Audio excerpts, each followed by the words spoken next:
Hello all.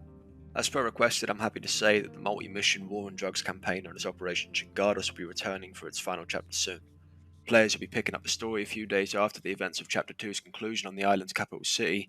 Chapter 3 contains 4 fast-paced, story-driven parts, all of which lead to a final mission concluding the campaign, so altogether it's 5 separate missions to play. Each part offers a development of the story whilst keeping players engaged in the gameplay that they'll hopefully find new and interesting compared to previous missions. The general idea is that Chapter 3 feels like an interactive and unique experience, with multiple choice decisions affecting the outcome of the story as it develops, rather than just forcing the story down your throat without anything fun or interactive.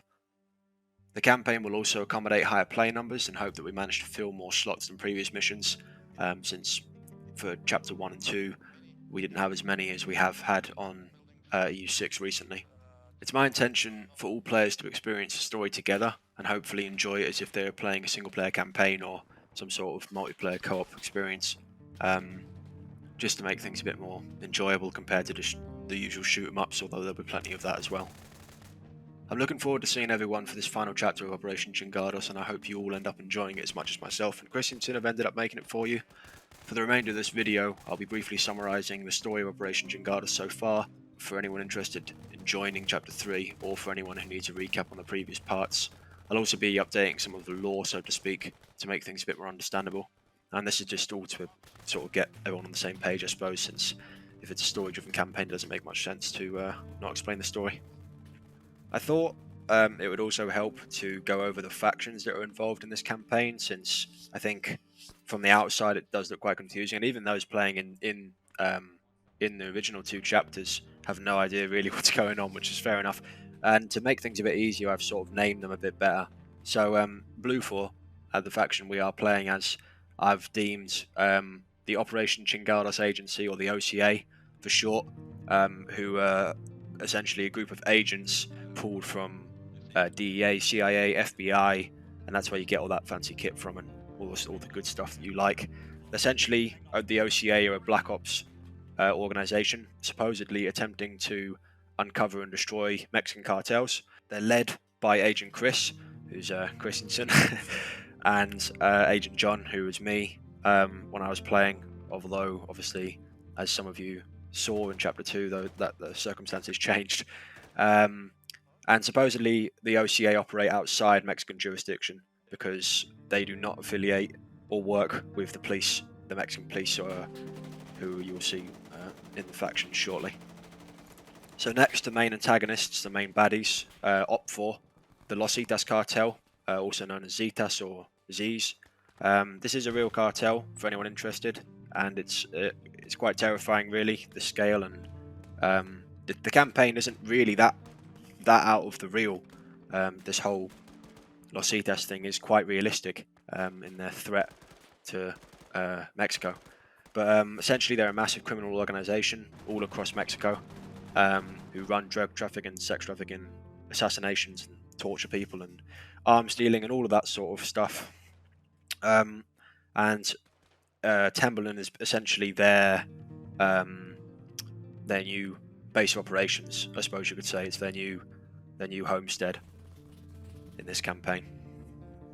Finally, we have the independent faction, or the Green 4 faction, or whatever you want to call them, the third faction, who are the Mexican Federal Police, also known as Federales, or Mexican Feds, or Mex Feds, or any combination of that. Again, another real faction involved in the war on drugs. They pretty much make up the bulk of the opposing force to all these cartels, and in this campaign, we've worked with them for Chapter 1 and 2, as I'll explain in the story. But just like in real life, police can be bought off or threatened, or any manner of being owned by the cartels. So essentially you see a divide between police that are bought by the cartels and loyal police that are just trying to do their jobs to suppress the cartel's grasp on Mexico. So, moving on to the story so far, I'll sort of briefly summarise what happened in Chapter 1 and 2, rather than going into the details, just sort of the main key points, since there were quite a few missions we did and quite a few different things happened. So the OCA, upon arriving at Timberland Airport, their goal was to conduct multiple undercover operations. Chapter 1 was a very undercover style op, where US involvement in the cartel business was attempted to be kept as unknown as possible. So, as we were conducting raids and hitting caches and taking out Los Zetas leaders, we began to see that a lot of the island was Los Zetas controlled, contrary to what outside sources would have you believe about the police having the things under control. And what this essentially led to was the Los Zetas cartel massively pushing back against the police force on the islands, as they thought the police force were the ones responsible for all these raids. So essentially, we were doing undercover raids, and Los Zetas would push back against the Mexican Federales forces on the islands. At the end of Chapter 1, you see a big tunnel raid we did, which you'll see clips of in this video. And this big raid at the end was sort of the part where you can sort of start to see that the Los Zetas were catching the idea that the US were getting involved. This was a big raid we did, a big blow to the organization, to the cartels. And it's also at this point that you start to get hints that maybe not all the police are on the side of the police force. Some of them might have been started to get bought off. So moving on to Chapter 2, what you see is a lot more aggression from the OCA, less undercover work now that their presence is much more known on the islands. They start to work a bit more with the police as well to really sort of spearhead this attack against the Los Zetas. Main points for Chapter 2 would be a big HVT extract mission that was conducted by the OCA, where they were trying to get out a Los Zetas leader for interrogation. Although the execution of the mission was very well done, the leader was actually killed in the combat, and the mission was ultimately a failure. Another point to note is during an undercover op, even there was probably only one undercover operation in Chapter 2, a team of OCA agents were actually captured and interrogated and tortured. It's at this point that the OCA started to question the integrity of the Federales and started to notice a bit corruption, since they suspected that the Federales forces who gave these agents in to the Los Zetas cartel. After rescuing some of their men, the OCA also conducted a big attack on the capital, and this is the conclusion of Chapter 2, where we are now currently. And the attack itself went pretty well, all things considered. The Los Zetas operation on the docks, where they were bringing in drugs and all sorts, on the docks of the capital, that was all destroyed.